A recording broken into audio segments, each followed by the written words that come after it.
¿Pueden ver el PowerPoint? Sí, doctor. Sí, vaya. Solo que había una forma, recuerdo yo, de que la pestañita negra que está arriba se escondía. ¿Alguien sabe cómo se hace eso?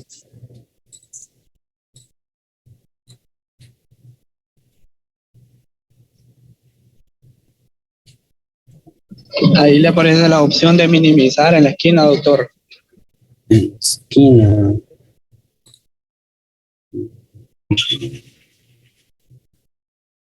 Parece. Y esa franja negra hay veces que me da problemas con algunas cosas que escribí, pero bueno, vamos a comenzar. Vale. Buenos días, compañeros. Pues este día vamos a hablar un poco brevemente sobre lo que es la historia de la epidemiología y un poco de conceptos generales, ¿verdad? Que ustedes, como futuros médicos, deben de conocer, que van a tener que poner en práctica en su momento, en su práctica diaria. La epidemiología como ciencia podemos comprender de que es muchísimo más antigua de la que pudiéramos imaginar, ya que se considera que algunas personas muy famosas, como por ejemplo, permítanme, historia y concepto de la epidemiología. Entonces, como por ejemplo Platón, allá por 300 o 400 años antes de Cristo, se cree que él comenzó a hacer algunos estudios en que ya iban enfocados a la epidemiología, ¿verdad? Solo que en otras palabras, ya que si ustedes han escuchado un poco, no sé si en la historia de la medicina les comentan eso, en tiempos anteriores se creían que todas estas enfermedades eran más que todo castigos divinos de algunos dioses. Pudiera ser el dios del sol, el dios de la luna, el dios de la noche. Todos estos tipos de dioses eran más que todo castigos de ellos. Entonces, asimismo, Platón pues comenzó a ver ciertas cosas que les empezó a llamar la atención. Y si recordamos nosotros, la epidemiología va de la mano con la investigación. Todo acto de investigación que nosotros llevemos es parte de epidemiología. Y aquí les traigo brevemente esta imagen al lado izquierdo. Si se recuerdan que estuvimos hablando la vez pasada de un famoso médico que fue el revolucionario de la epidemiología actual, que se llamaba ¿cómo? ¿Alguien me recuerda cómo les dije el nombre? John Snow. John Snow, exacto. Si podemos ver, este es un mapa de Inglaterra en donde él trabajó y observó que habían casos mayores a otra zona de una enfermedad que en su momento se le llamó cólera.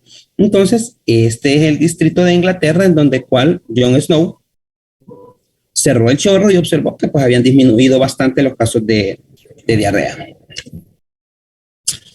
El interés del hombre sobre la salud ha existido desde épocas antiguas. Prácticamente la salud es lo que le ha interesado a la mayoría de civilizaciones desde tiempos precolombinos, podríamos decir, ya que en algunas tribus, antes cuando se creía que eran por tribus, se alimentaban prácticamente de carne, pero muchas veces los cazadores o los jefes de las tribus, ellos sabían qué animales podían cazar y comer y qué animales les podía hacer daño. Entonces, ¿con qué objetivo? Con el objetivo de cuidar lo que sería su misma civilización. Entonces, la salud ha sido parte fundamental de todas las civilizaciones en todos los tiempos. Ahora bien, ya para lo que les mencionaba, ya para el año 400 antes de Cristo, imagínense que ahorita estamos en el 2022, 400 años antes de que naciera Cristo, porque si recordamos, este año 2022 comienza a partir desde el nacimiento de Cristo. Entonces, aproximadamente podríamos decir que hace como 2422 años, Hipócrates mostró su preocupación por documentar las diferencias entre la distribución de las enfermedades según las estaciones. O sea que vino Hipócrates y comenzó a observar que para unos tiempos había más personas que tenían problemas de diarrea. Habían otros tiempos que personas tenían procesos respiratorios, tenían tos, morían por causas de neumonía, que en su momento no se llamaban neumonía, ¿verdad? Tenían otros nombres, pero él empezó a ver que la gente se les enfermaba en ciertas estaciones y puso interés. Luego de eso, empezó a hacer un estudio comunitario, él solo ahí viendo, observando, y vio que habían unas edades que eran más afectadas, que por ejemplo, los señores de mayor edad se morían más. Si por ejemplo en una comunidad la mayoría de señores podían fallecer por neumonías. Y los niños, también los niños pequeños. Pero él veía que, por ejemplo, los adultos, los de 20 a 30 años, enfermaban con las mismas síntomas o signos que otro señor había fallecido por neumonía, pero este sobrevivía. Entonces comenzó a ver y a preguntarse cómo era esta coincidencia o esta relación. Luego empezó a analizar los climas, porque es que en unas zonas heladas había unas enfermedades y en otras calientes habían otras enfermedades. También los hábitos que las personas tuvieran o la constitución física de ellas. Observó también que, por ejemplo, aquellas personas que trabajaban en el campo tenían una mejor consistencia y sobrevivían más a procesos respiratorios o diarreas o algún otro tipo de enfermedad, a aquellas personas que tenían problemas de obesidad. Vino él y acuñó el término epidemion, que fue lo que significaba enfermedad que visita a la comunidad. O sea que imagínense que 400 años antes de Cristo vino él y decía, cuando una enfermedad llegaba a una comunidad, entonces él le llamaba ese problema epidemio, y del cual se origina la palabra epidemiología. Entonces, esta clase se la voy a preguntar propiamente de lo que estemos aquí hablando de la clase. No va a haber otro tipo de bibliografía. Y es acá como comenzaron a ver curiosidad más que todo, porque en la investigación científica nace de lo que es la curiosidad de alguien. Cualquier tipo de curiosidad, digamos, por ejemplo, sale un nuevo medicamento para la hipertensión arterial. Hay que hacer investigación científica, pero vienen ustedes y dicen que algunos pacientes, por ejemplo, que nacen con alguna cardiopatía congénita, y ustedes comienzan a observar que de 100 pacientes que nacieron con cardiopatía congénita, la mamá era fumadora. Entonces, ustedes comienzan a preguntarse, ¿habrá coincidencia en que estas madres sean fumadoras y que los niños les nazcan con alguna patología a nivel cardíaco? Fue así también el ejemplo más claro de este estudio que yo les estoy diciendo. Actualmente, ¿cuál podríamos llamar? El Zika, ¿verdad? Con la microcefalia. Entonces, es la investigación, son las dudas que nos nacen a través del tiempo y que nos lleva al método científico para poder sacar conclusiones de nuestras hipótesis que posteriormente vamos a ir sacando. Hoy en día la epidemiología tiene aún el mismo interés, el conocimiento de las causas y la distribución de las enfermedades en las poblaciones y la evaluación de medidas de control para disminuir su presencia. Actualmente la epidemiología busca lo mismo que Hipócrates allá por 400 años de Cristo también tenía el mismo interés, ver qué originan las enfermedades, por qué las poblaciones se nos enferman, por qué las comunidades muchas veces actúan de una forma diferente a otros tipos de comunidades, tomando en cuenta características propias de la comunidad. Viendo en comunidades donde hay un alto nivel de, por ejemplo, desnutrición, tienen mayores problemas de enfermedades gastrointestinales que en otros lugares en donde tal vez sus problemas podrían ser sociales, ¿verdad? Ya que si bien es cierto, la salud, como lo vamos a ver más adelante, no solo es la ausencia de algún problema propio, como por ejemplo dolor de cabeza, dolor de garganta, dolor de hueso, sino que también el ámbito social. Entonces, todo ese tipo de causas investiga lo que es la epidemiología. Y aquí hay dos grandes campos en la epidemiología, lo que sería la epidemiología comunitaria y la epidemiología hospitalaria, que tienen algunas características diferentes, pero al final lo que buscan es el mismo bien común, que es lo que sería investigar y poder recolectar información para poder dar resultados. Entonces, la distribución de las enfermedades en poblaciones, porque es que en Centroamérica las arbovirosis son más frecuentes. Definitivamente es por el clima, ¿verdad? Porque somos países tropicales y esto presta a que haya una mayor cantidad de mosquitos. Diferentes es que en los extremos de los hemisferios, por ejemplo, en América del Norte, que por sus mismas condiciones, la presencia de mosquitos es mucho menor. No es que no hayan, porque, por ejemplo, en los lugares pantanosos, en Estados Unidos o Canadá, por ejemplo, existen zancudos, pero no existen, o si existen, es en baja cantidad, arbovirosis, como por ejemplo el dengue. También otras patologías, como por ejemplo la tuberculosis, que la tuberculosis se cree que es una enfermedad que afecta a todos los estatus.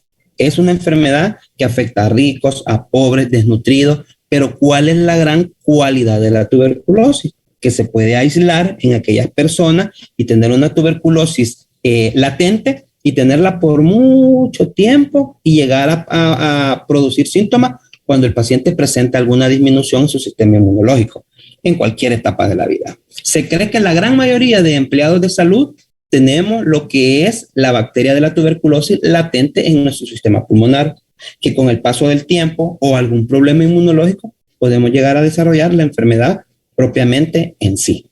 Y la evaluación de las medidas de control para disminuir su presencia. Lo importante en la investigación, compañeros, no solo es que nosotros vayamos a ver por qué pasan las cosas, dónde se presentan más, quiénes son los afectados. Uno de los objetivos principales es que demostremos o que presentemos control para disminuir la presencia, o que podamos definir, ejemplo de esto, si yo sé que en una comunidad hay un alto índice de niños desnutridos que presentan grandes tasas de eventos diarreicos durante todo el año, entonces yo comienzo a hacer la investigación y llego a la conclusión que ahí hay un problema de mal hábito de lavado de manos, por ejemplo. ¿Cuál sería una medida para la prevención de disminución de este problema? Educar a la población, que hay que lavarse las manos, hay que mantener agua segura, lavar bien y procesar bien los alimentos, mantenerlos tapados. Entonces, esto sería uno de los objetivos de la investigación basándose en conceptos propiamente epidemiológicos.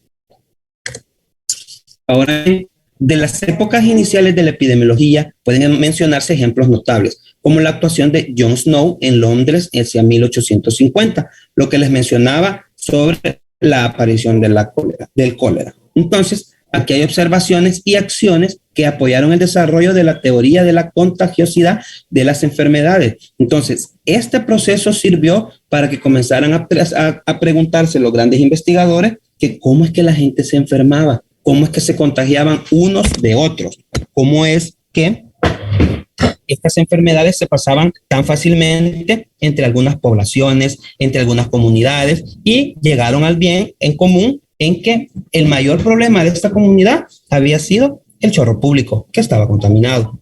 Se cerró y se observó que hasta ahí había llegado la enfermedad.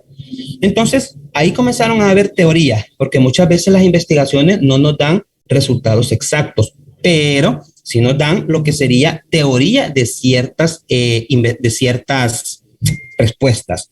Un caso también muy claro de esto que les estoy comentando son las vacunas de COVID, que tuvieron que hacer investigaciones. Primeramente, comenzar a ver literatura, mecanismo de acción y comenzar a tratar de formular un agente que ingresando al cuerpo presentara una actividad inmunológica en respuesta a algún agente externo, en este caso, lo que era el COVID. Muchas de las vacunas no llegaron hasta la etapa final porque lastimosamente las investigaciones reportaron que no era efectiva. Entonces, estas teorías nos comienzan a dar una gran cantidad de respuestas a nosotros, si nos sirven, si no nos sirven, si qué efectos secundarios van a haber, o también valorar lo que es el llamado costo-beneficio de muchas fármacos, por ejemplo, ya que si ustedes recuerdan hay muchos fármacos que se usan solo como cuando decimos, bueno, el paciente está delicado, se puede morir, intentémoslo. Entonces, todo esto es a base de teorías que se han ido estudiando a través del tiempo. Entonces, un gran compilado de información de este tipo de teorías los vamos a encontrar en muchos libros. Por ejemplo, la Harrison, que tiene un compilado de información extensa, que se ha recabado a través de muchos años. Pero también, compañeros, yo les sugiero que de vez en cuando ustedes se metan a leer artículos de páginas respetables, ¿verdad? Como por ejemplo, está una que se llama El Cielo, que aquí salen investigaciones que personas como nosotros hacemos y llegamos a presentarlas en algún lugar. Por ejemplo, podemos llegar a hacer una presentación, ustedes como estudiantes de la UNIVO pueden hacer alguna investigación sobre, por ejemplo, ¿qué podríamos decir? Problemas nutricionales, podríamos decir, en la comunidad que Chaparrastique 1, podemos decir. Entonces vienen ustedes, hacen la investigación y se dan cuenta que hay un problema en esa comunidad que podría ser que ustedes sospechen que ahí hay plomo. ¿Por qué? No sé. Es un ejemplo, ¿verdad? Vienen ustedes, hacen la investigación y la presentan a una revista médica de estas y viene la revista médica y lo sube a su sitio web. Entonces, con los años, esta información ustedes la pueden ver en año y medio, pero esta información para que llegue a un libro, como por ejemplo la Harrison, va a pasar bastantes años, 10 años, 15 años.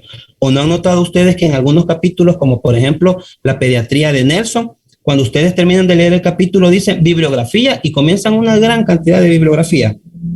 Entonces, toda esta bibliografía en que se basó para sacar este capítulo está basada en artículos que previamente se hicieron, individualmente, colectivo, como ustedes quieran. Bien, esta demostración de que la enfermedad se propagaba mediante la existencia de una materia mórbida, hoy claramente identificado como el vibrio cholera, apoyó la importancia de un agente causal y orientó el desarrollo de la epidemiología hacia la importancia de la observación sistemática de los fenómenos para comprender el desarrollo de los mismos. Esta investigación que hizo John Snow sacó también la conclusión en que debía haber un agente que tenía que entrar a una persona. En este caso, el agente en su momento no tuvo nombre, ¿verdad? Hoy después se le llamó vibrio cholera y el agente fue el agente causal y se observó que debía de entrar a una persona para producir un efecto. Entonces, esto prácticamente en su momento se llamó como la teoría de la unicausalidad, que más adelante les voy a hablar brevemente sobre esta teoría también. No sé si hasta el momento tienen dudas, compañeros, comentarios. ¿Me van comprendiendo? Sí, se comprende. Vaya, si en algún dado caso tienen alguna duda o comentario, pregunten y vamos a ir respondiendo, porque sí me interesa que vayan entendiendo un poco sobre lo que es la epidemiología en el aspecto de la historia. La interrupción de un brote de cólera mediante la aplicación de una medida de intervención. ¿Cuál fue la intervención que hizo John Snow en su estudio?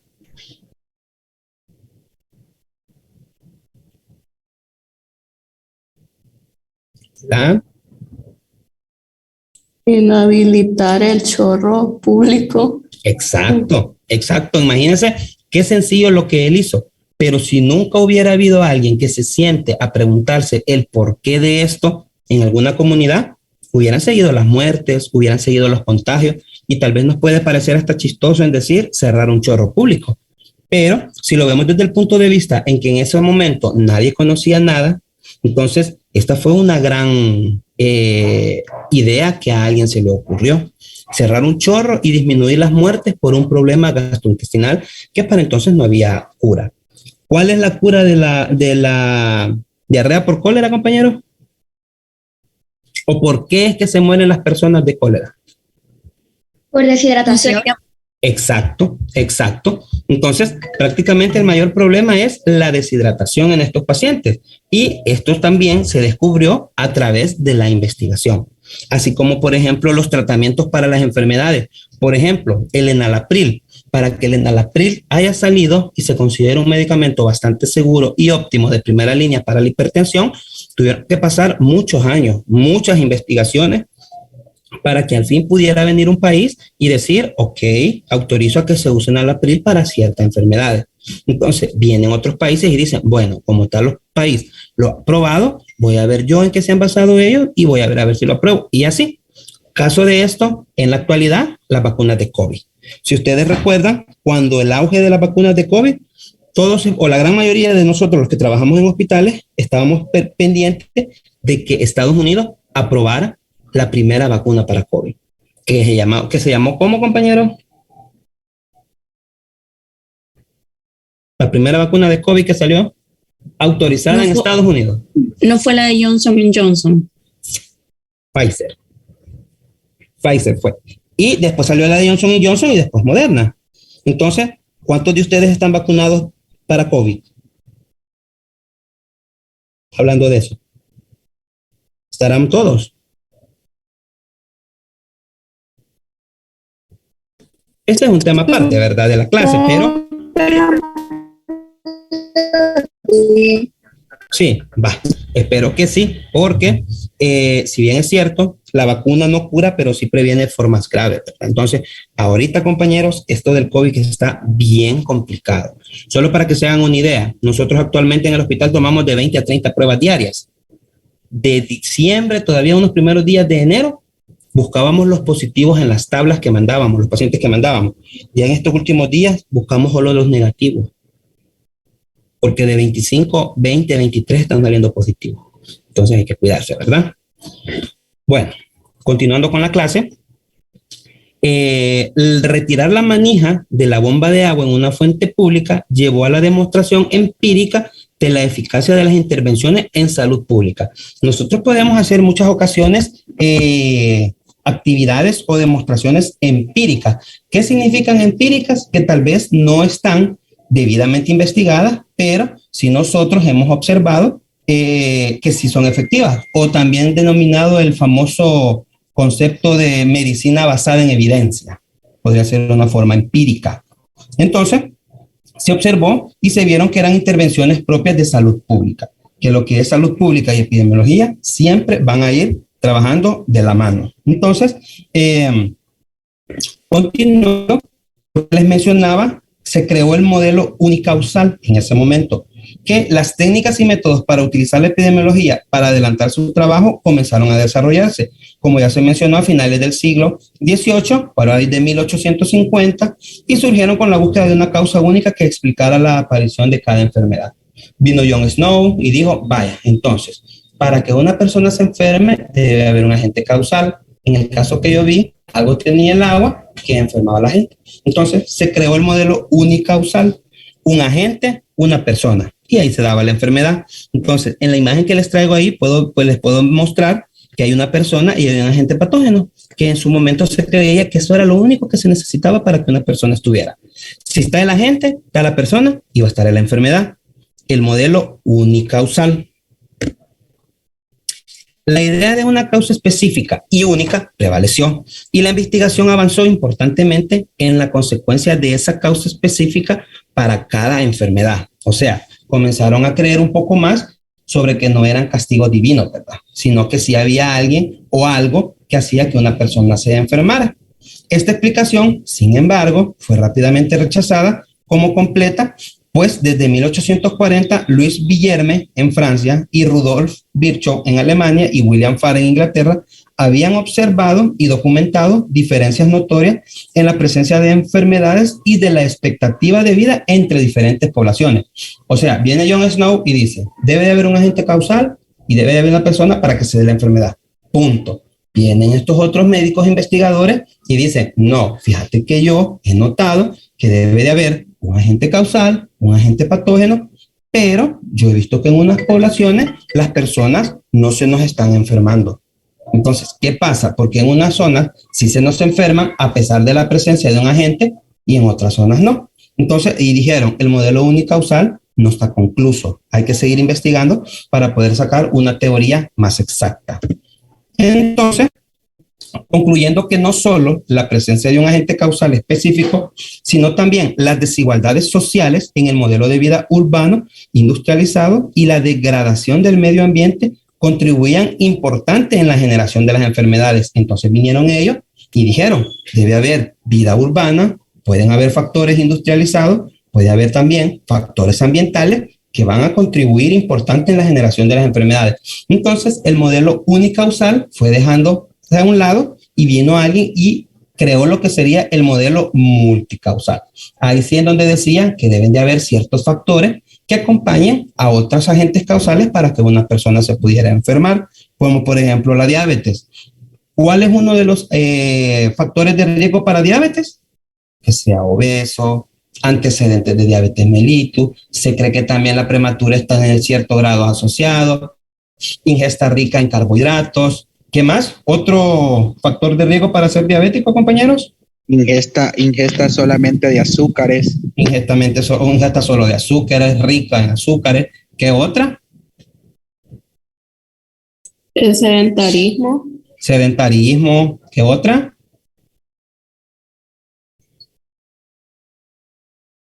Tabaquismo, alcoholismo, antecedentes de diabetes gestacional. Entonces, esto es lo que va viendo el modelo multicausal, que porque hay personas que tuvieron diabetes gestacional, son obesas, son sedentarias, toman alcohol, fuman y no se enferman. Pero hay otras que no son nada de esto, hacen ejercicio y son diabéticas. O ustedes no conocen personas que son delgados, hacen ejercicio, comen saludable y son diabéticas. ¿Conocerán ustedes a alguien? Sí, sí, hay varias personas así. La gran mayoría tienen factores de riesgo, ¿verdad? En el caso mío, gracias a Dios, todavía no soy diabético, gracias a Dios, pero sí tengo antecedentes de riesgo, antecedentes como, por ejemplo, obesidad, sedentarismo hasta cierto nivel, porque recordemos que el sedentarismo hay varios niveles, ¿verdad? No es lo mismo aquella persona que pasa todo el día sentado sin hacer nada a otra persona que tal vez trabaja, pero trabaja, en el caso de los médicos, de allá para acá, moviéndonos. Entonces, siempre hay que incluir en nuestro diario vivir el ejercicio. ¿Cuántos minutos es lo recomendable tener actividad física a diario, compañeros? 30. 30. Exacto, 30 minutos. Ahora yo les pregunto, ¿lo haremos? De vez en cuando. De vez en cuando, cabal, muchas veces, porque no nos queda lugar, porque no nos queda tiempo. Entonces, y es comprensible, pero el modelo multicausal ve todo esto, que hay un montón de factores para que una persona padezca de una enfermedad. Fue ahí en donde la teoría de John Snow quedó a un lado y comenzaron a buscar el modelo multicausal. ¿Me van entendiendo? Sí. Vale. Sin embargo, la imposibilidad de desarrollar estas soluciones mostró que el fenómeno de salud de enfermedad era más complejo y se desarrolló el paradigma etiológico con sus tres componentes: agente, huésped y medio ambiente. Entonces, en el concepto de multicausal, llegaron a ver que sí era más amplio de lo que se creía, porque no solo podría ser el medio ambiente en sí como general, sino que podríamos describirlo como social, como educacional, como factores propios del individuo que pueden predisponer, como en el caso de las razas negras, que tienden a tener cierta proporción de mayores problemas renales. Entonces se empezó a ver todo este tipo de cosas también en el huésped, características propias del huésped, las razas, por ejemplo, los trabajos, por ejemplo, porque no es lo mismo, si ustedes saben, en lo que es la zona baja del EMPA, los problemas renales son los que más se están dando ahí, gran parte por la gran deshidratación que estas personas tienden a conllevar por sus altas actividades agropecuarias, o un gran problema que siempre se dio en ese lugar es la gran contaminación de los suelos, ¿verdad? Ya no digamos propiamente de los mantos acuíferos. Entonces, tres elementos que interaccionan introducían mayor complejidad a la explicación del fenómeno: enfermedad, rodeado por el agente causal; huésped, medio ambiente, y al final tendrían que producir lo que era propiamente la enfermedad. A mediados de este siglo, Liebel y Clark propusieron un modelo explicativo para la aparición de enfermedades llamado la historia natural de enfermedad, el cual hasta el momento se está utilizando. La historia natural de la enfermedad es un amplio concepto de lo que sería cómo la enfermedad comienza a producirse, a dónde se mantiene, cómo sobrevive, cómo llega a un individuo y cómo éste debe de estar susceptible para iniciar síntomas. Un caso es cierto, muchas personas van a fallecer y nunca van a fallecer por problemas de tuberculosis, pero esto no implica que no hayan tenido tuberculosis latente, que el bacilito ahí dormidito, guardadito, porque si recordamos, ya en enfermedades transmisibles hablaron sobre el bacilo de Koch.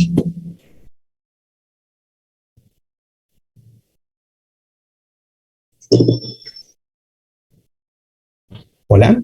Sí, doctor. Vaya, entonces, si ustedes recuerdan, es una bacteria súper resistente que puede estar en climas áridos por mucho tiempo, y viene alguien y lo que llega a la vía respiratoria por cualquier motivo y con el tiempo puede producir la enfermedad. Entonces, esto es la historia natural de la enfermedad. Este modelo facilita la comprensión de variadas causas actuando simultáneamente, al tiempo que define tres niveles de intervención, todos fundamentados en una actitud de prevención. Entonces, ya en la historia natural de la enfermedad se clasificó en tres niveles. El primer nivel, que sería más que todo de prevención, aplicando a las personas sanas antes de que estas patologías se presenten mediante la protección específica de vacunas, podría ser, y la promoción de la salud en educación, intervenciones en el medio ambiente. Por ejemplo, el primer nivel primario sería de prevención, podríamos llamar como por ejemplo, ¿cuál? La poliomielitis, ¿verdad? Que tratamos de, primeramente, educar a las personas que deben de llevar a los niños a vacunar y hay que vacunarlos para prevenir que estas enfermedades se lleguen a producir en alguna persona con sus letales consecuencias que con la posterioridad pueden llegar a ver. También la promoción de la salud, la educación, como siempre yo he dicho, la promoción de la salud es de vital en cualquier comunidad, porque es mejor educar a la población para que no se enferme a tratarla ya con sus propias enfermedades. Ejemplo de esto podría ser la diabetes, la hipertensión o la enfermedad renal crónica. Si recordamos nosotros, todo paciente diabético o hipertenso tiene una gran tasa de probabilidad de que evolucione la enfermedad a enfermedad renal crónica.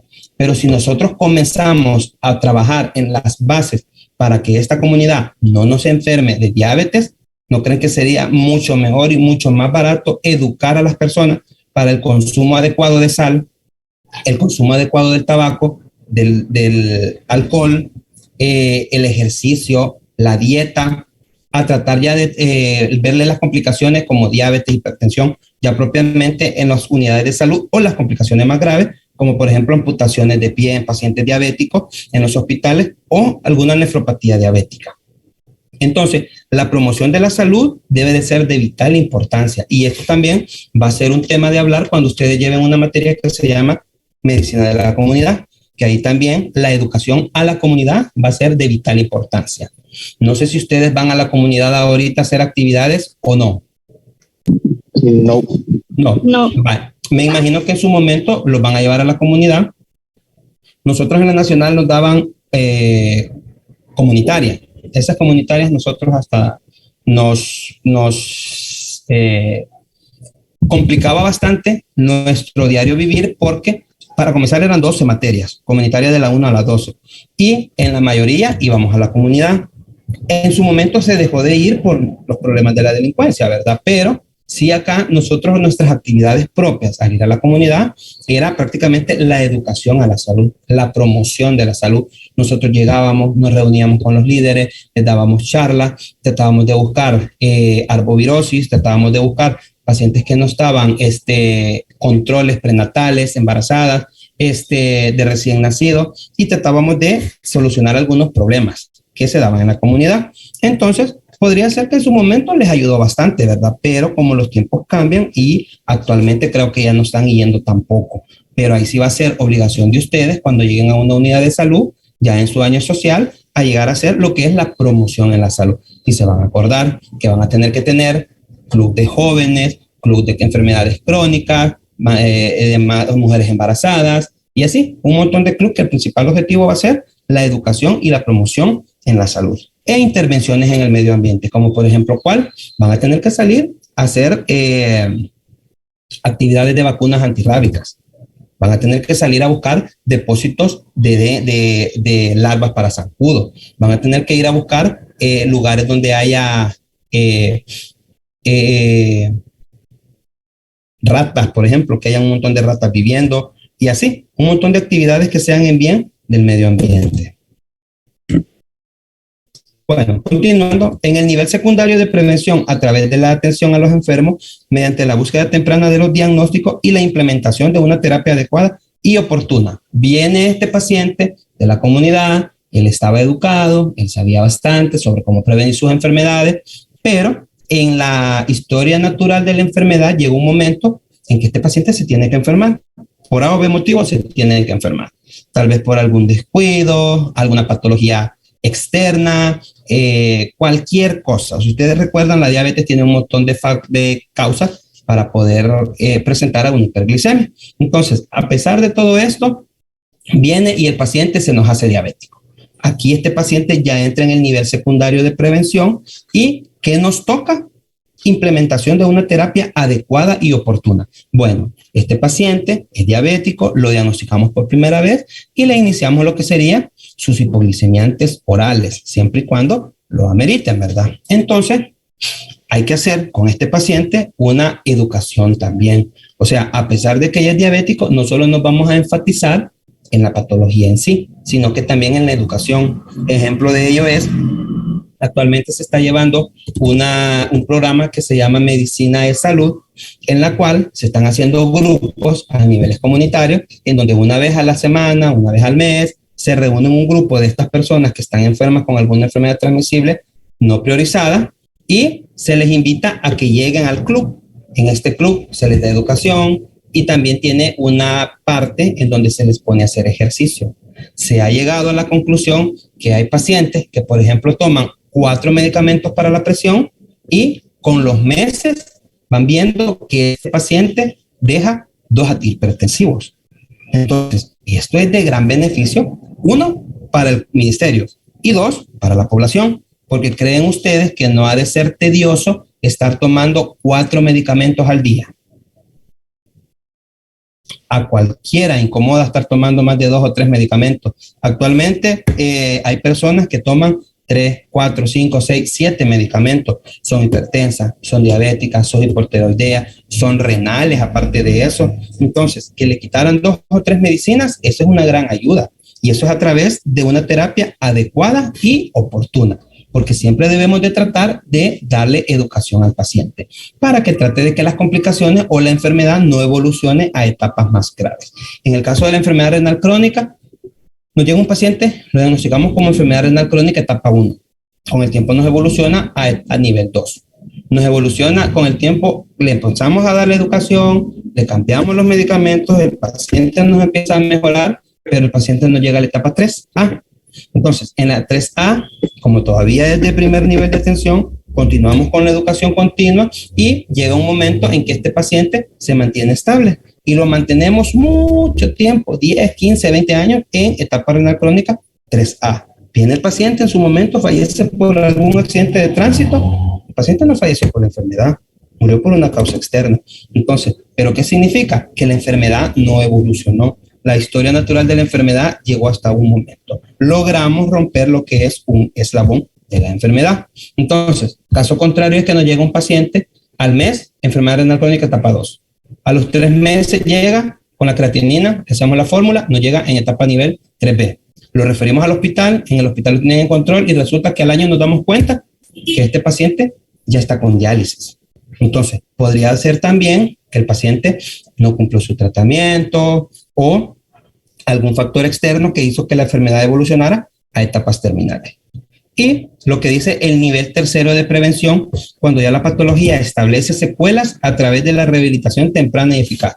En el caso de la enfermedad renal crónica y este paciente ya está en etapa 5, ya ocupa diálisis y pues ni modo, ¿verdad? Hay que iniciar terapias de rehabilitación temprana y eficaz. Mandarlo con el nefrólogo y que si necesita diálisis, pues ni modo, ¿verdad? Iniciar las terapias dialíticas, pero ya estaría ya en lo que sería la etapa final de la enfermedad. Y si vemos nosotros el cuadro de abajo, podemos observar que en el primer nivel de prevención también le podemos llamar al periodo prepatogénico, el cual el nivel de prevención va a ser el primario y las principales acciones a tomar en cuenta acá, compañeros, va a ser la promoción de la salud, lo que les mencionaba, hay que hablar con el paciente, educarlo, comentarle que ellos sepan qué es lo que les hace daño, qué es lo que les hace bien, qué es lo que deben de hacer y qué es lo que no deben de hacer. Permítame un ratito.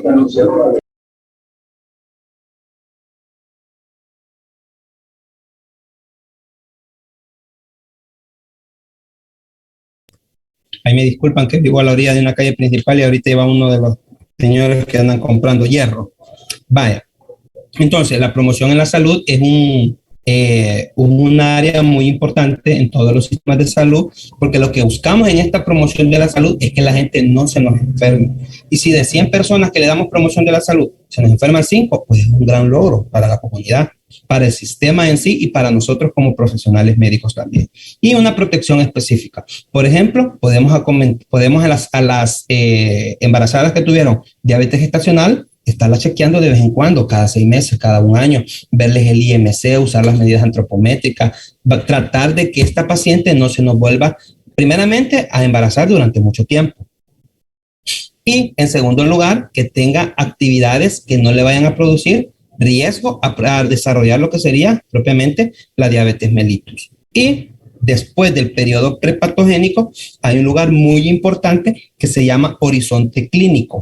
En este horizonte clínico es donde nosotros vamos a tratar la manera de que esta persona no se nos vaya a enfermar, pero por A o B motivo se nos enferma esta paciente, nos ha atravesado el horizonte clínico y nos llega al periodo patogénico o secundario, en donde es nuestra obligación hacerles un diagnóstico precoz, diagnosticarlos tempranamente de la enfermedad y iniciarles el tratamiento oportuno. Nos llega un hipertenso, entonces nos llega por dolor de cabeza. Nosotros venimos, lo vemos, le damos como un síndrome de migraña y lo despachamos para la casa con ibuprofeno. Viene el paciente, a una semana vuelve a llegar, nosotros no le tomamos la presión, no se nos ocurre, le volvemos a dejar medicina para el dolor de cabeza y se va. Entonces, este paciente, si vuelve a seguir con el dolor de cabeza, va a decir, si voy a la unidad de salud, me van a dar las mismas pastillas. Entonces, sigue este paciente con dolores de cabeza, automedicándose, comprando ibuprofeno, comprando diclofenac y pues los AINES, el daño renal, y viene un día este paciente y lo llevan inconsciente a la unidad de salud. Nosotros lo evaluamos y vemos que este paciente anda una creatinina de 180 sobre una presión arterial, perdón, de 180 sobre 110. Le tomamos exámenes y anda una creatinina de 9. Entonces, este paciente se refiere, pero ¿creen ustedes que se le hizo un diagnóstico precoz de lo que era la hipertensión arterial? Definitivamente no, ¿verdad? Entonces, es ahí donde el diagnóstico precoz debe de ser muy importante en el periodo patogénico y iniciar un tratamiento oportuno. Nos llega por dolor de cabeza, le tomamos la presión, vemos que anda 140 sobre 90 y comenzamos a darle lo que son las medidas de prevención. Le vamos a dejar control, le vamos a dejar que venga a tomarse la presión y en 1 o 2 semanas lo vamos a volver a chequear. Si este paciente mantiene niveles altos de presión, pues hablar con él y primeramente educarlo, ¿verdad? Porque yo siempre he dicho, darle una noticia a un paciente que es hipertenso o que es diabético no es fácil, porque es una enfermedad con la que va a tener que conllevar toda la vida. Entonces, para que también al momento de iniciar el tratamiento oportuno, el paciente logre entender la importancia de la medicamentación y que se apegue al tratamiento y comenzar y evitar que las secuelas lleguen lo más tardada posible. Porque lo que les mencionaba en la clase anterior, ¿qué persona de 60 años no será hipertensa o diabética? De 10, tal vez 1, tal vez. Porque que yo recuerde, yo he atendido pacientes de 90 años que cuando yo les pregunto, ¿y usted padece de algo? No, doctor, de nada. Entonces, algo bueno tiene esta señora. Vengo, yo le tomo la presión, normal. Le tomo el azúcar, normal. Entonces, podría ser tal vez esta señora se cuidó o algún factor genético que le ayudó bastante a prevenir este tipo de enfermedades. Pero bueno, este paciente llegó, este diabético, no se tomó su tratamiento o a pesar del tratamiento no le funcionó, siguió con niveles altos de glicemia, el paciente pues era un poco renuente al tratamiento y vino un día, nos llegó con una úlcera en el pie. Venimos nosotros y lo tenemos que referir, pero ya acá ya está en el nivel terciario. Ya hay secuelas. Podrían hacer, si un paciente llega con pie diabético, lo más probable es que también haya de tener alguna subretinopatía diabética o alguna nefropatía diabética. Entonces, hay que iniciar la rehabilitación temprana y evitar complicaciones más agresivas como la amputación o la ceguera también. Entonces, es acá, compañeros, como la historia natural de la enfermedad nos explica qué es lo que hay que hacer antes que una persona se enferma, el horizonte clínico en el cual está un paso de estar enfermo o de estar sano y el periodo patogénico en el cual nosotros debemos de hacer un diagnóstico oportuno y identificar las enfermedades oportunamente para iniciar un tratamiento y así prevenir que nos llegue a una consecuencia más grave. Y si nos llega a una consecuencia más grave, ni modo, ¿verdad? Iniciar pues una rehabilitación temprana para que tratemos la manera de que el individuo pueda tener una vida relativamente normal hasta donde su capacidad física lo entienda. No sé si con este concepto de historia natural de enfermedad tienen alguna duda, algún comentario, algún ejemplo que me puedan dar de otra evolución natural de la enfermedad referente en estos 3 eslabones de periodo pre, pa y las secuelas. Los escucho.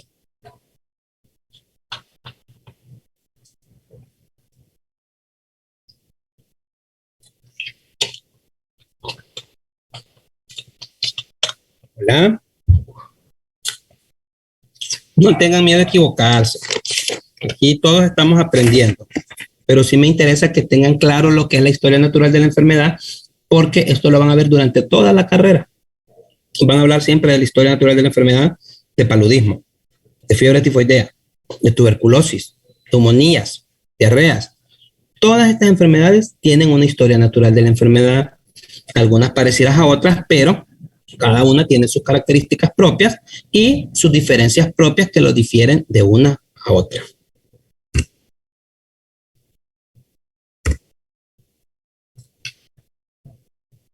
Se me quedó congelada la imagen. Vale. Al mismo tiempo, a gran escala, la epidemiología se enfrenta a preguntas de gran envergadura en el aporte que hace a la dinámica de las enfermedades, las relaciones políticas, económicas y sociales entre regiones o países. ¿Creen ustedes que lo que son las relaciones políticas, económicas y sociales entre regiones o países tienen que ver con la salud de alguna población en especial? Definitivamente, ¿verdad? Y el impacto global que la actividad humana tiene sobre los sistemas naturales de la biosfera, que tanto y en qué forma determinan la evolución del proceso salud-enfermedad. Porque definitivamente todas estas condiciones que anteriormente les hablaba tienen una gran importancia dependiendo de los países, ¿verdad? Porque no es lo mismo. ¿Creen ustedes que, por ejemplo, en Estados Unidos la desnutrición sea un problema? No, ahí es la obesidad. Todito lo contrario, es todo lo contrario. Entonces, las políticas de salud de Estados Unidos van a ir reforzadas a ciertos sectores o a ciertas políticas propias de cada país. Ahora bien, si ustedes en México ven, cuando vayan al súper, es característico de algunos productos mexicanos que vienen viñetas en donde los cuales le dice altos niveles de sodio, altos niveles de azúcares. Entonces, muchas veces cuando ustedes vayan y vean esos productos, casi siempre esos productos son mexicanos, porque ellos se han tomado la tarea de que deben de concientizar a la población en donde el producto que están consumiendo es malo, ¿verdad? O en el caso de las personas que fuman, si ustedes ven un día por curiosidad cuando estén con alguien que fuman, porque espero que no fumen, y si ustedes ven a alguien que fuman, en las cajetillas de cigarro vienen todos los tipos de cánceres que ese producto puede causar. Pero esa es una política propia que aquí en El Salvador se ha dado. Entonces, todo este tipo de cosas va a diferenciar de una población a otra. La epidemiología también ve todo esto. Entonces, como la doctora lo mencionaba anteriormente, en Estados Unidos la desnutrición no es problema. Es problema el sobrepeso, la obesidad. Entonces, ya nosotros vamos a ver niños de 10 o 11 años con obesidades mórbidas. Y si ustedes los van a ver, los van a ver comiendo en un McDonald's, comiéndose una papa extra grande con una soda extra grande. Y que es rica, no se los niego, a todos nos gusta eso, pero también hay que tener cuidados en este tipo de cosas. Ya en latitudes como por ejemplo Honduras, Nicaragua, El Salvador, el problema es la desnutrición. Entonces, por ejemplo, también en el caso de las arbovirosis, el problema es más que todo en los países tropicales. Ya en los países como Estados Unidos, las arbovirosis no tienden a plantear tanto problema como lo da aquí en El Salvador. Sí hay escasos, pero son más esporádicos. Entonces, todo esto, evolución del proceso de la salud de enfermedad, va a depender de muchas cosas. Las economías, por ejemplo. Hay un tema muy importante cuando yo porque actualmente estoy sacando una maestría, entonces llevaba una materia que se llamaba Economía de la Salud, que también aquí nos demostraban a nosotros que esta economía de la salud depende de gran importancia el diagnóstico de salud de cada país, porque la economía de la salud que El Salvador tiene en comparación de Canadá definitivamente son muy diferentes, o como con Suecia, con Holanda. Entonces, esto también produce repercusiones en el proceso de salud de enfermedad, sociales entre regiones. Sabemos nosotros que El Salvador tiene un alto índice delincuencial. Entonces, en otros países, la vez pasada yo estaba en un... los niños de la escuela salen solitos y se van caminando solitos para su casa. Entonces, ¿habrán problemas de delincuencia en esos países?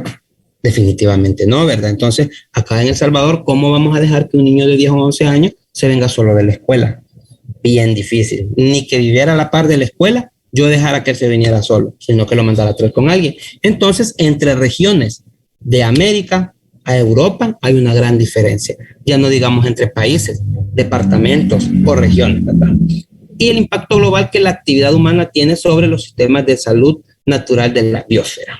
Entonces, todo esto, compañero, va encaminado al proceso de salud de enfermedad. Y tener en cuenta cómo es que la teoría de la enfermedad tiene muchas variables que debemos de tomar en cuenta al momento de hacer un diagnóstico de salud propio en alguna comunidad. Ahora bien, entre algunos conceptos muy importantes que debemos manejar es qué es la epidemiología en sí. Sabemos que es una ciencia, pero ¿qué es? ¿Qué nos dice? ¿O por dónde nos va a orientar? Nosotros sabemos que es medicina interna, sabemos que es pediatría, sabemos que es cirugía, pero ¿qué es la epidemiología? Entonces, según la Organización Mundial de la Salud, es el estudio de la distribución y los determinantes de estados o eventos que le da mayor énfasis a las enfermedades relacionadas con la salud y la aplicación de esos estudios al control de enfermedades y otros problemas de salud.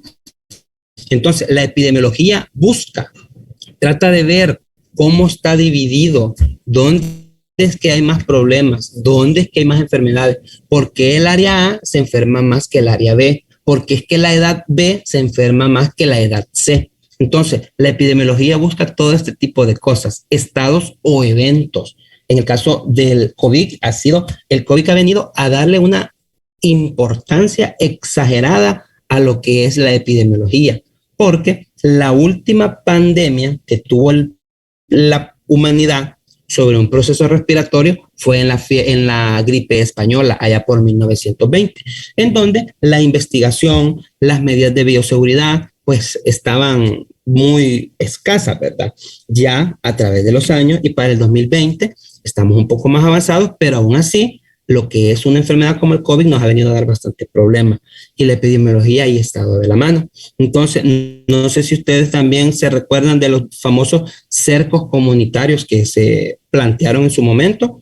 Entonces, son actividades propias que la epidemiología hace. Entonces, la epidemiología busca todo tipo de estados o eventos, pero se da un mayor énfasis en lo que serían las enfermedades. ¿Por qué? Porque es lo que afecta uno de los mayores problemas a la salud de una comunidad. Entonces, que deben de estar relacionados propiamente con la salud. Entonces, ¿qué es la epidemiología? Para la Organización Mundial de la Salud es el estudio de la distribución y los determinantes de estados o eventos con énfasis en las enfermedades relacionadas con la salud y la aplicación de esos estudios al control de enfermedades y otros problemas de salud. Ahora bien, ¿qué es la salud? Según la Organización Mundial de la Salud, es un estado completo de bienestar físico, mental y social, y no solamente la ausencia de afecciones o enfermedades. No sé si ese diagnóstico, ese concepto ya lo habían escuchado ustedes, compañeros. Sí. Vale, entonces hay que tenerlo muy en cuenta, ¿verdad? Que la salud no solo es que uno no tenga, por ejemplo, que yo no tenga alguna neumonía, que yo no tenga diabetes, por ejemplo, sino que las enfermedades mentales son un eslabón muy importante en el estado de bienestar de una persona, porque ustedes creen que una persona ansiosa puede ejercer las mismas funciones que una persona no ansiosa. Definitivamente no. En el caso de nosotros como estudiantes, no es lo mismo que, por ejemplo, yo les diga a ustedes, el otro viernes vamos a tener un examen de epidemiología. Entonces, pero ustedes el jueves tienen 2 exámenes. El sábado deben de entregar una tarea. Entonces, el viernes que ustedes hagan el examen, ustedes van a estar ansiosos, preocupados, desvelados, probablemente molestos. Entonces, ¿será que ustedes tienen buena salud en ese momento? No, doctor. Definitivamente no, ¿verdad? Ahora bien, si vemos el aspecto social, si nosotros, por ejemplo, vivimos en alguna comunidad de alto índice delincuencial, yo puedo estar en la casa, tranquilo, descansando, pero llega alguien por ahí a exigir alguna cantidad de dinero y entonces ya este problema social ya a mí no me da tranquilidad. Entonces, tampoco puedo tener buena salud en esas circunstancias. Y no solamente la ausencia de afecciones, no solamente porque yo tenga alguna infección de vías urinarias, no solamente porque yo tenga dolor de cabeza, no solamente porque yo tenga diarrea, es que yo esté enfermo, sino que también deben de haber factores sociales, mentales y físicos o enfermedades propias. Todo este complejo de problemas físicos, mentales y sociales, a la ausencia de todo esto, es salud, ¿verdad? Y también aspectos importantes a tomar en cuenta en epidemiología. Muchas veces, o no sé si ya los escucharon, van a escuchar palabras claves en el lenguaje epidemiológico, como lo que sería conglomerado. ¿Qué es un conglomerado? Es la agregación inusual, real o aparente de eventos de salud que están agrupados en tiempo y espacio. Un ejemplo de un conglomerado, compañeros, ¿cuál podría ser?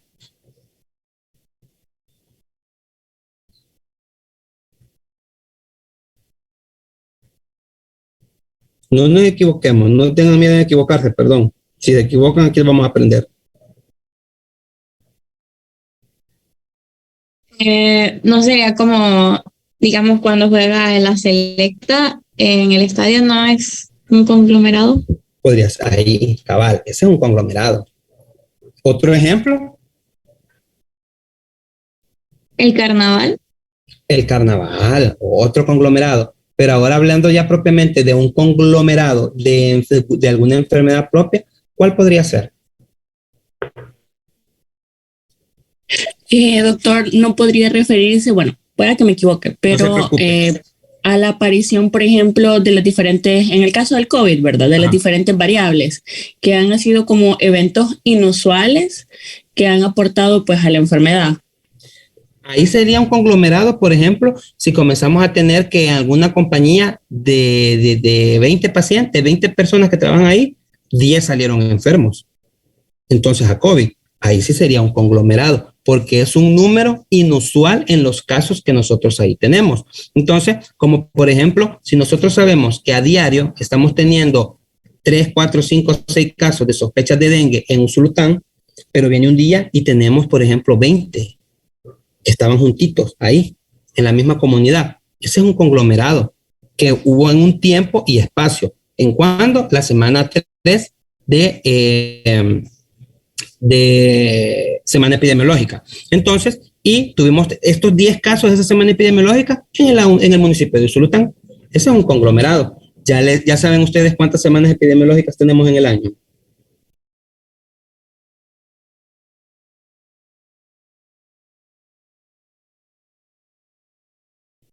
Hola.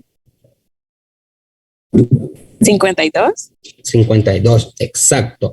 Eso también es muy importante de tenerlo en cuenta, porque cuando ustedes estén en su servicio social, van a tener que estar haciendo todas las semanas un VIGEP 04. Ese VIGEP 04 es a cada semana epidemiológica del año. Y la semana epidemiológica comienza ¿cuándo y termina cuándo? ¿Qué días de la semana?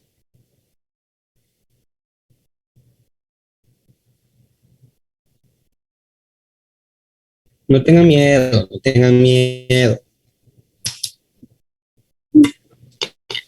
Todos estamos aprendiendo. ¿Cuándo comienza la semana epidemiológica y cuándo termina? ¿Será de lunes a lunes? Yo creo que empieza domingo y entonces finaliza el sábado, creo. Exacto, exacto. Ya ven, ustedes saben. Lo que pasa es que yo siento que tienen así como pena de tal vez comentar. Miedo no creo, porque miedo no hay que tener porque todos estamos aprendiendo acá, pero sí ha de ser pena. Entonces, semanas epidemiológicas son 52. ¿Y cuándo comienza? El domingo. ¿Cuándo termina? El sábado de esa misma semana.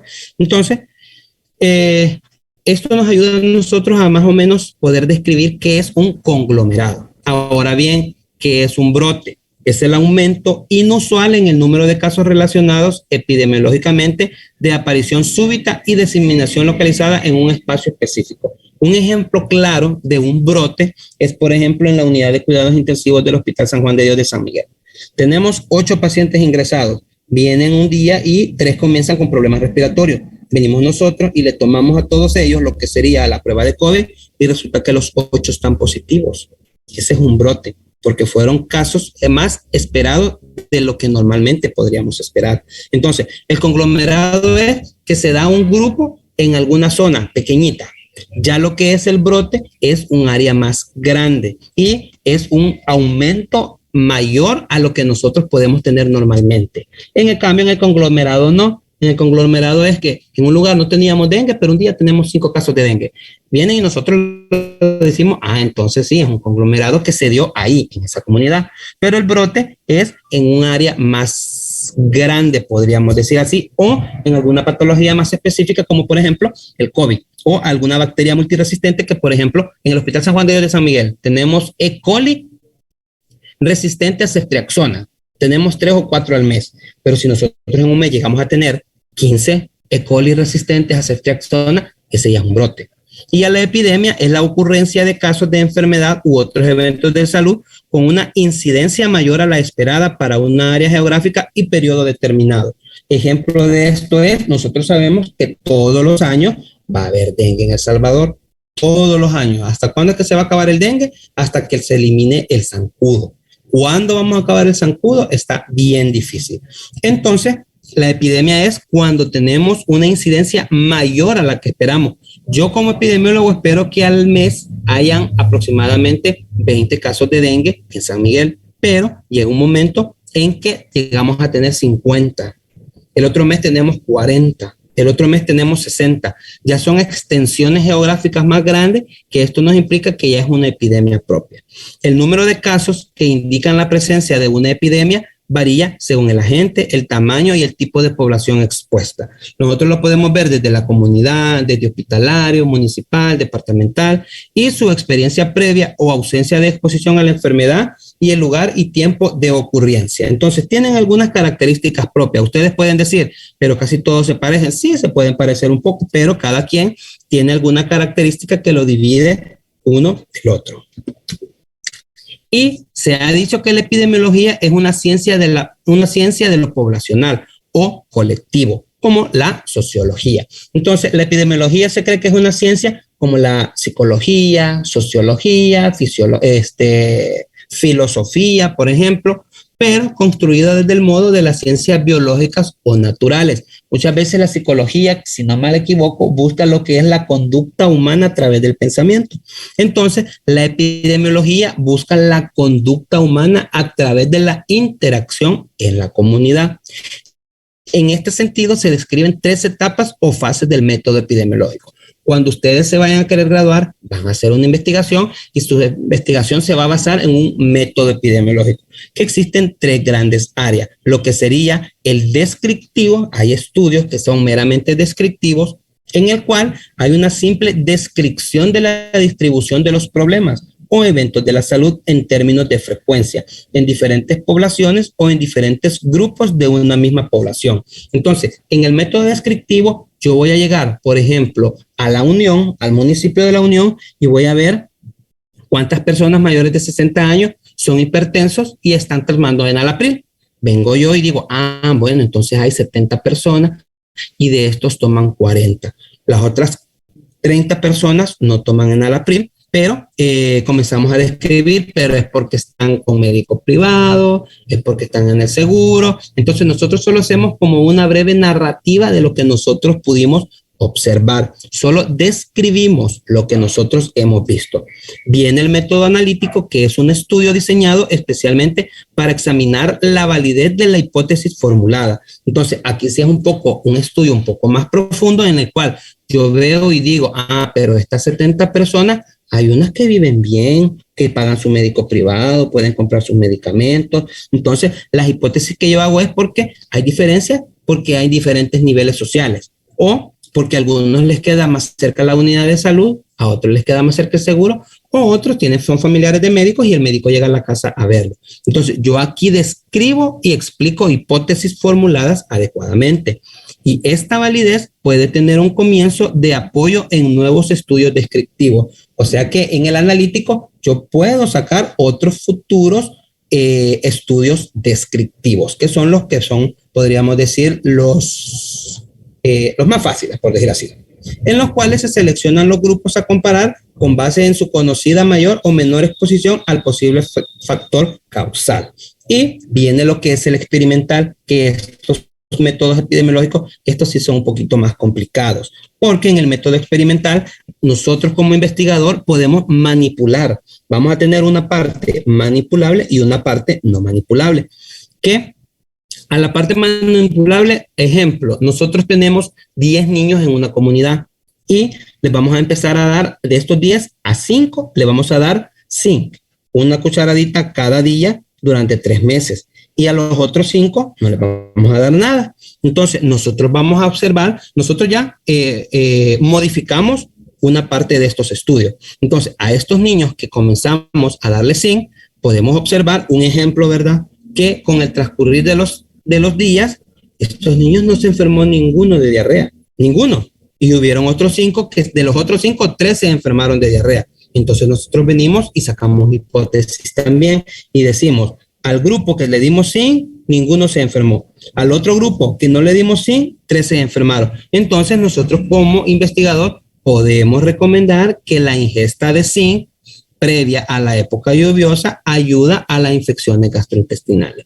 Un ejemplo, ¿verdad? De lo que sería un estudio experimental en donde la cual la producción, aplicación, supresión, modificación de frecuencia o intensidad tendría que variar y para observar si hay algún cambio en caso que algún grupo se haya modificado y tenga alguna característica diferente a otro grupo que no se alteró ninguna variable.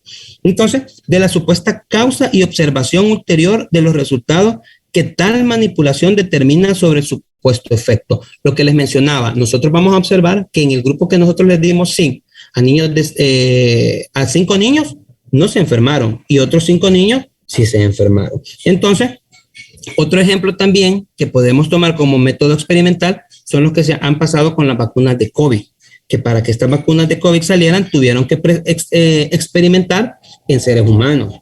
Tuvieron que vacunar a tanta cantidad de personas y someterlas o exponerlas al virus del COVID. Y otro grupo de personas igual no se vacunaron y se expusieron también al virus de COVID y se dieron cuenta que la tasa de infección en aquellas personas que se vacunaron fue muchísimo menor a aquellas que no se vacunaron. Estos métodos epidemiológicos son un poco difíciles de entender, pero lo que más me importa a mí es que el descriptivo, ustedes sepan que ahí nuestra única obligación es que vamos a ir a narrar lo que nosotros hemos visto en el descriptivo.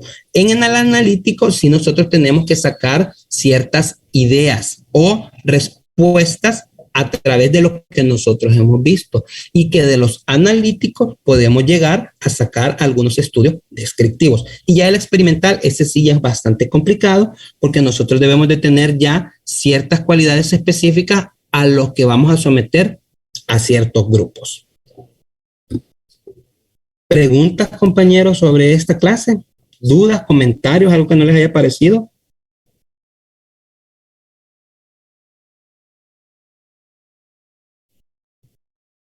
Todo bien, doctor. Vaya, entonces, recordar, ¿verdad?, que la epidemiología es una ciencia que tiene muchísimos años, muchos años. Tiene más de 400 años antes de Cristo y todo comenzó